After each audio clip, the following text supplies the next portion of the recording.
कर्ज का हिसाब। एक सेठ जी बहुत ही दयालु थे, धर्म कर्म में यकीन करते थे।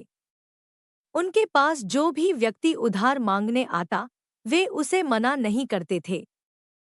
सेठ जी मुनीम को बुलाते और जो उधार मांगने वाला व्यक्ति होता उससे पूछते कि भाई, तुम उधार कब लौटाओगे, इस जन्म में या फिर अगले जन्म में। जो लोग ईमानदार होते वो कहते, सेठ जी, हम तो इसी जन्म में आपका कर्ज चुकता कर देंगे।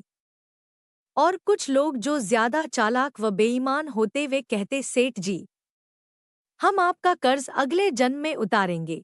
और अपनी चालाकी पर वे मन ही मन खुश होते कि क्या मूर्ख सेठ है, अगले जन्म में उधार वापसी की उम्मीद लगाए बैठा है। ऐसे लोग मुनीम से पहले ही कह देते कि वो अपना कर्ज अगले जन्म में लौटाएंगे और मुनीम भी कभी किसी से कुछ पूछता नहीं था। जो जैसा कह देता मुनीम वैसा ही बही में लिख लेता। एक दिन एक चोर भी सेठ जी के पास उधार मांगने पहुंचा। उसे मालूम था कि सेठ अगले जन्म तक के लिए रकम उधार दे देता है। हालांकि उसका मकसद उधार लेने से अधिक सेठ की तिजोरी को देखना था। चोर ने सेठ से कुछ रुपए उधार मांगे। सेठ ने मुनीम को बुलाकर उधार देने को कहा।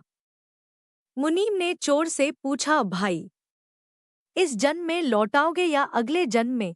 चोर ने कहा, मुनीम जी, मैं यह रकम अगले जन्म में लौटाऊंगा। मुनीम ने तिजोरी खोलकर पैसे उसे दे दिए। चोर ने भी तिजोरी देख ली और तय कर लिया कि इस मूर्ख सेठ की तिजोरी आज रात में उड़ा दूंगा। वो रात में ही सेठ के घर पहुंच गया और वहीं भैंसों के तबेले में छिपकर सेठ के सोने का इंतजार करने लगा। अचानक चोर ने सुना कि भैंसें आपस में बातें कर रही हैं और वह चोर भैंसों की भाषा ठीक से समझ पा रहा है। एक भैंस ने दूसरी से पूछा, तुम तो आज ही आई हो ना बहन? उस भैंस ने जवाब दिया, हाँ, आज ही सेठ के तबेले में आई हूँ। सेठ जी का पिछले जन्म का कर्ज उतारना है। और तुम कब से यहाँ हो? उस भैंस ने पलटकर पूछा। तो पहले वाली भैंस ने बताया, मुझे तो 3 साल हो गए हैं बहन। मैंने सेठ जी से कर्ज लिया था यह कहकर कि अगले जन्म में लौटाऊंगी। सेठ से उधार लेने के बाद जब मेरी मृत्यु हो गई तो मैं भैंस बन गई और सेठ के तबेले में चली आई। अब दूध देकर उसका कर्ज उतार रही हूँ। जब तक कर्ज की रकम पूरी नहीं हो जाती तब तक यहीं रहना होगा। चोर ने जब उन भैंसों की बातें सुनी तो होश उड़ गए और वहां बंधी भैंसों की ओर देखने लगा। वो समझ गया कि उधार चुकाना ही पड़ता है, चाहे इस जन्म में या फिर अगले जन्म में उसे चुकाना ही होगा। वह उल्टे पांव सेठ के घर की ओर भागा और जो कर्ज उसने लिया था उसे फटाफट मुनीम को लौटाकर रजिस्टर से अपना नाम कटवा लिया।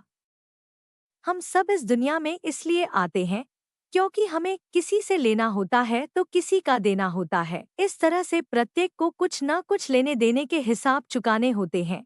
इस कर्ज का हिसाब चुकता करने के लिए इस दुनिया में कोई बेटा बनकर आता है तो कोई बेटी बनकर आती है, कोई पिता बनकर तो कोई माँ बनकर, कोई पति बनकर तो कोई पत्नी बनकर, कोई प्रेमी बनकर तो कोई प्रेमिका बनकर, कोई मित्र बनकर तो कोई शत्रु बनकर, कोई पड़ोसी बनकर तो कोई रिश्तेदार बनकर आता है। चाहे दुख हो या सुख, हिसाब तो सबको देने ही होते हैं।